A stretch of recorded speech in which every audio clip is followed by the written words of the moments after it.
Bismillahirrahmanirrahim. Assalamualaikum warahmatullahi wabarakatuh. Sahabat AY dan pemirsa Masumi TV, kita ketemu lagi pada episode ini. Kita khusus untuk membahas seputar yang ramai isu ini, dan isu ini, tema ini, topik ini memang topik yang cukup panjang dan lama, sudah dibahas lebih dari 1 tahun yang lalu.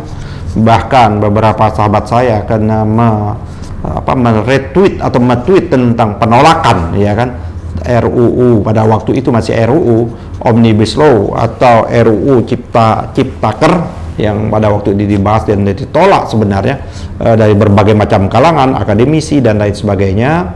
Akan tetapi pemerintah dan DPR tetap bersekuku, tetap pada pendiriannya mengesahkan undang-undang ini.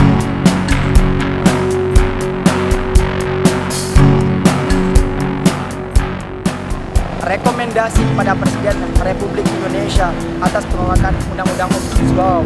Selanjutnya, kami juga meminta DPR dan seluruh fraksi komisi untuk mengeluarkan rekomendasi penolakan terhadap Undang-Undang Omnibus Law dan Ciptaker.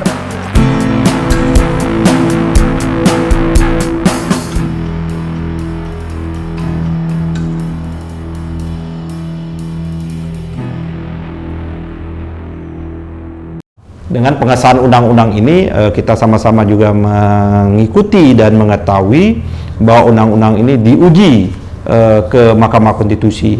Yang diuji adalah formilnya, tata cara pembentuknya.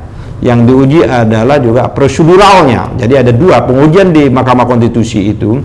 Judicial review, ya, di Mahkamah Konstitusi memang pada awalnya judicial review di Mahkamah Konstitusi itu adalah menguji substansi dari pasal-pasal yang diuji di Mahkamah Konstitusi, atau pasal-pasal yang masuk norma-norma yang ada di dalam undang-undang, apakah norma-norma itu bertentangan atau tidak bertentangan dengan Undang-Undang Dasar.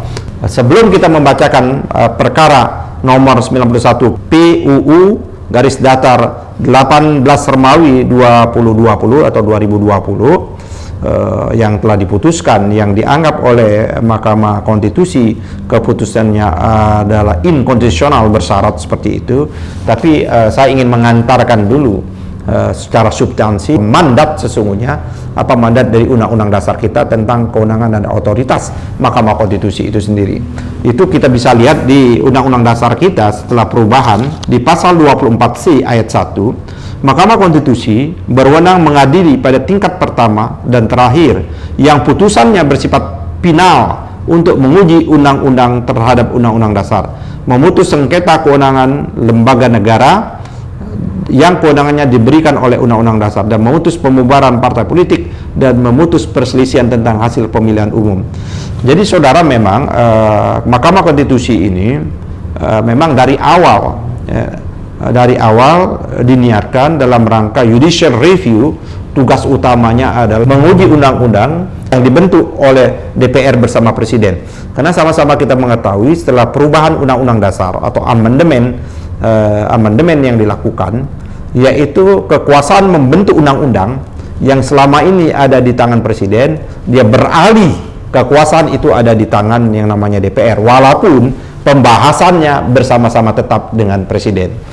Apa artinya tadi? Adalah keputusan yang diuji itu adalah norma, ya kan, norma. Akan tetapi Mahkamah Konstitusi juga tidak hanya, ya kan, dengan ini tidak hanya menguji keputusan yang bersifat substantif atau norma atau pasal-pasal yang ada, tapi juga menyangkut masalah mekanisme, menyangkut masalah prosedural, menyangkut masalah tata cara pembentukan undang-undang itu sendiri. Saya kebetulan pada waktu itu anggota Pansus dan Panja Undang-Undang P3, yaitu Undang-Undang Pembentukan Peraturan Perundang-undangan, Undang-Undang Nomor 12 Tahun 2011. Dalam Undang-Undang Nomor 12 Tahun 2011 sudah diatur, ya kan, prosedural, formalnya, bagaimana cara bentuknya diatur di dalam, mulai dari tahapan yang namanya tahapan perencanaan, penyusunan draft RUU-nya sendiri, pembahasan, ya,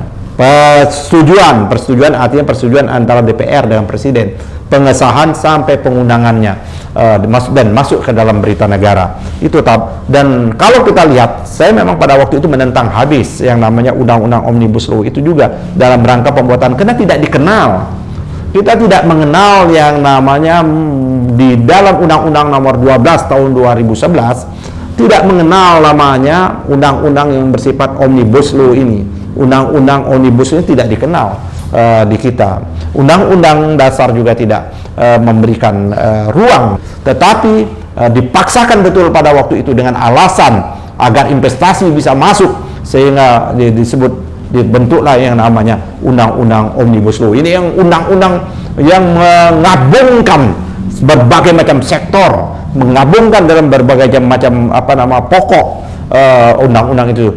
Yang ada di kita sesungguhnya adalah undang-undang itu diklaster berdasarkan jenis dan hakikat dari undang-undang itu sendiri.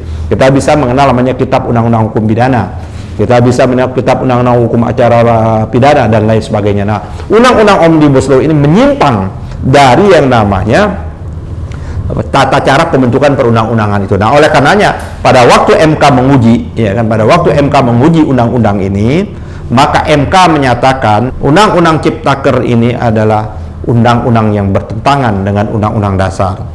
Tapi sayangnya di dalam putusan MK, kita lihat saja keputusan MK di dalam undang-undang di dalam perkara nomor 91 PU 18/2020, ya seperti itu. Dan direspon saya kira Pak Presiden agak menurut pandangan saya, dan mungkin juga sebagian besar saya belum mendengar ada ahli tata negara dapat mengakui atau membenarkan pernyataannya Presiden Jokowi yang kemarin yang menyatakan bahwa undang-undang ini tetap berlaku, ya kan, tetap berlaku sampai dalam masa transisinya 2 tahun. Jadi di putusan tersebut dia dianggap bahwa dia inkonstitusional, tapi bersyarat agar dilakukan legislative review, yang jarak durasi waktunya ditetapkan di dalam putusan Mahkamah Konstitusi itu, masa waktunya adalah 2 tahun. Mari kita analisis. Pertama, menurut saya secara formal saya menyetujui sesungguhnya apa yang diputuskan oleh MK, bahwa pembentukan undang-undang ini bertentangan, formalnya bertentangan, tata cara proseduralnya. Nah, belum lagi kita masuk menyangkut substansi. Nah, kalau kita kaitkan sesungguhnya apa hakikatnya Mahkamah Konstitusi, Mahkamah Konstitusi itu bukan pembentuk undang-undang. Jadi Mahkamah Konstitusi bukan pembentuk undang-undang. Mahkamah Konstitusi adalah lembaga peradilan yang menguji. Nah, sekali lagi, Mahkamah Konstitusi bukan lembaga yang diberikan mandat oleh Undang-Undang Dasar kita, sebagai lembaga pembentuk undang-undang. Karena kekuasaan membentuk undang-undang itu hanya ada di DPR. DPR lah yang punya kekuasaan penuh membentuk undang-undang. Tapi dalam rangka untuk membentuk undang-undang itu maka dibahas bersama dengan Presiden. Pembahasannya yang bersama-sama dengan Presiden. Kekuasaannya tetap pada yang namanya DPR, seperti itu. Nah, Mahkamah Konstitusi adalah untuk menguji apakah undang-undang, karena produk perundang-undangan dengan undang-undang beda. Karena produk perundang-undangan itu bisa undang-undang, bisa peraturan pemerintah, bisa peraturan daerah dan sebagainya. Tapi ini undang-undang. Undang-undang ini derajatnya di bawah undang-undang dasar. Nah, MK diberikan otoritas dan kewenangan untuk menguji apakah undang-undang yang dibentuk DPR bersama Presiden adalah telah sesuai dengan undang-undang dasar atau tidak. Sesungguhnya kalau kita ini yang disebut dengan negatif legislasi. Jadi dia tidak positif, karena dia tidak punya kewenangan. Sesungguhnya seharusnya keputusan MK itu adalah, menurut pandangan saya, keputusannya MK adalah cukup menyatakan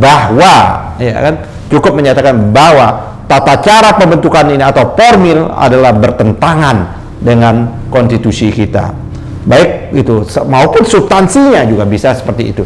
Nah, tapi ini memang bola panas ini. MK lagi-lagi menurut saya MK memberikan bola panas, langsung menyatakan bahwa Undang-Undang Ciptaker ini adalah inkonstitusional bersyarat. Itu sudah kewajiban Itu sudah kewajiban DPR dan Presiden untuk memperbaiki, karena jelas undang-undang yang dibentuk adalah bertentangan dengan Undang-Undang Dasar. Dan oleh karena itu, tanpa menyebutkan sesungguhnya bahwa undang-undang ini harus berlaku 2 tahun, tidak perlu seharusnya seperti itu. Cukup MK menyatakan undang-undang ini bertentangan dengan Undang-Undang Dasar seperti itu, karena dia fungsinya memang hanya seperti itu.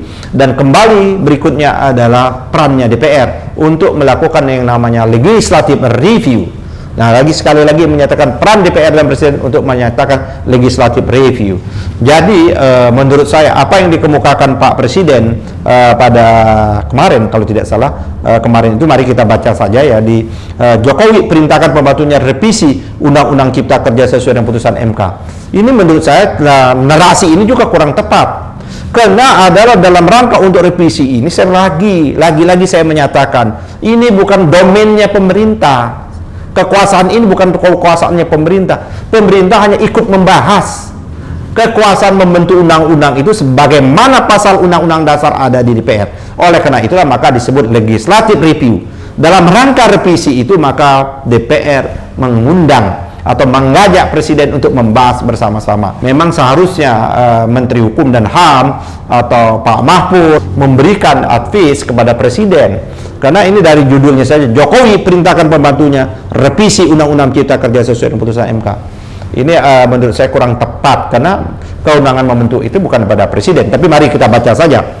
Jakarta, CNN Indonesia, Presiden Joko Widodo berjanji akan segera melaksanakan putusan Mahkamah Konstitusi soal perbaikan Undang-Undang Nomor 11 Tahun 2020 tentang Cipta Kerja atau Ciptaker. Jokowi mengatakan Indonesia adalah negara demokrasi yang berdasarkan hukum. Oleh karenanya pemerintah akan menjalankan apa yang telah ditetapkan oleh MK. Pemerintah menghormati dan segera melaksanakan putusan Mahkamah Konstitusi atau MK nomor 91 garing PUU garis datar 18 Romawi garing 2020. Saya telah perintahkan kepada para Menko dan para menteri terkait untuk segera menindaklanjuti putusan MK itu secepatnya, kata Jokowi di Istana Merdeka. Nah, oleh karena itu menurut saya ini, kalaupun betul seperti itu, silakan Pak Jokowi memerintahkan kepada pembantunya, dalam hal ini Menko atau Menteri, untuk menyampaikan kepada DPR untuk segera melakukan legislative review atau segera untuk melaksanakan yang namanya perubahan terhadap undang-undang Ciptaker ini, Undang-Undang Nomor 11 Tahun 2020. Ya, menurut saya memang sudah tidak ada pijakannya lagi secara konstitusional. Lagi saya kira kepada MK ya, saya menghimbau betul kepada MK, ya cukuplah kalau ada produk undang-undang yang dibentuk oleh DPR bersama Presiden, gunakanlah kewenangan itu sebagaimana diatur oleh Undang-Undang Dasar.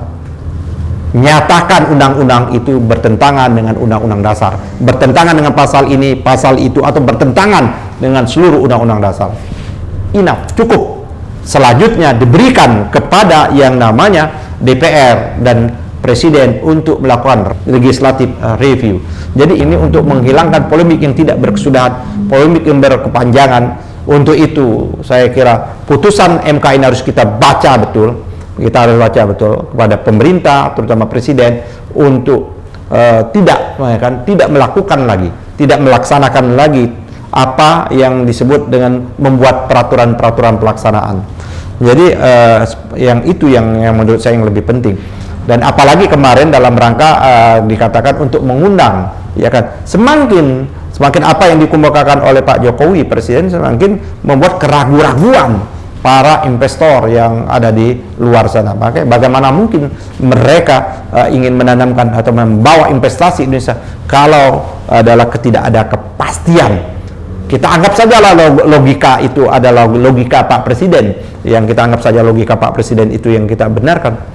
Tapi mereka juga ragu nanti 2 tahun berikutnya, kalau ternyata bahwa undang-undang itu adalah tidak disesuaikan dan dinyatakan ada bertentangan secara permanen, yang artinya tidak berlaku. Jadi ini bisa berdampak, karena investasi tidak hanya investasi dalam jangka 2 tahun.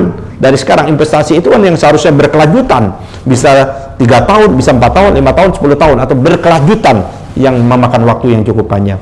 Nah, selain itu pemirsa, sahabat AY yang saya cintai, ada persoalan lagi sesungguhnya.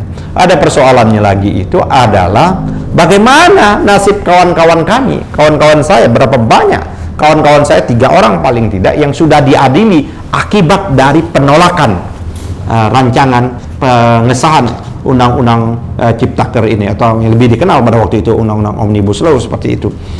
Saudara Jumhur, saudara Sagana Nenggolan, dan saudara Anton Permana seperti itu. Tapi mereka mereka sempat diadili, ada dihukum. Ternyata produk yang dijadikan dasar, ya kan, yang dianggap menolak RUU tersebut, ternyata RUU menjadi undang-undang itu inkonstitusional. Ini menjadi persoalan kita. Oleh karena itu sesungguhnya memang dari sejak awal kita sudah menyatakan ini adalah wilayah demokrasi. Negara kita ini ada negara demokrasi yang memberikan tempat yang luas kepada seluruh sebenarnya warga negara, rakyat Indonesia untuk bisa berpartisipasi dalam setiap pengambil kebijakan atau dalam rangka merumuskan undang-undang tersebut seperti itu. Karena di Undang-Undang Nomor 12 tahun 2011 juga itu diberikan ruang itu. Dan jadi tidak boleh dalam rangka rakyat tidak setuju atau rakyat setuju. Kan ada dua, bisa rakyat itu setuju dengan berbagai macam alasan dan argumen, bisa juga rakyat itu tidak setuju dengan berbagai alasan dan argumen. Tapi tindakan setuju atau tidak setuju itu bukan tindakan kriminal. Tidak sepatutnya mereka dibawa ke meja hijau. Saya kira ini adalah yang terakhir. Kita minta adalah yang terakhir. Perbedaan pandangan, perbedaan pikiran, menyikapi atau merespon dari pembahasan undang-undang tidak dibawa ke ranah hukum, ke ranah pengadilan, karena itu jelas-jelas menyedrai semangat kita berbangsa dan bernegara. Sebagai yang namanya kita meletakkan negara kita ini adalah memilih jalur demokrasi itu. Kita ketemu lagi pada episode yang lebih menarik dan tajam lagi. Billahi taufiq wal hidayah. Wassalamualaikum warahmatullahi wabarakatuh.